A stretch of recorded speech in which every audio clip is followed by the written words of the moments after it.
PDM एक बार फिर हुकूमत के खिलाफ मुतहरिक हो गई है। स्वात में भरपूर ताकत का मुजाहरा किया, कारकुनों में जबरदस्त जोश व खरोश देखा गया। हर तरफ पीडीएम जमातों के परचम लहराते रहे। स्वात में बारिश से जलसे की तैयारियां मुतासर हुई, ताहम जलसे का प्रोग्राम जारी रहा।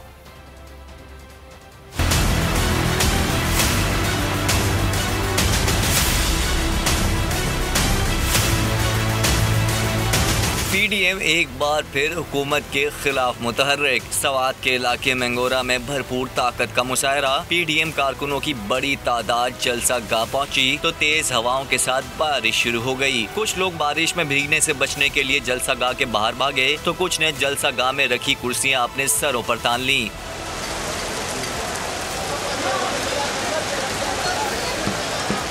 सवात के मुख्तलिफ इलाकों से काफिले जलसा गाह पहुँचते रहे। नून लीग के सदर शहबाज शरीफ और शाहिद खागान अब्बासी के सवात पहुँचने पर भरपूर इस्तकबाल किया गया। बाद में अपोजिशन लीडर शहबाज शरीफ हॉर्न बजाती गाड़ियों के काफिले में मैंगोरा जलसा गाह पहुँचे। पीडीएम सरबराह मौलाना फजलुर रहमान बड़े काफिले के साथ कॉडलिंग इंटरचेंज के रास्ते जलसा गाह पहुँचे। जलसा गाह में सिक्योरिटी इंतजाम जमीयत उलमा इस्लाम के रज़ाकारों ने संभाली।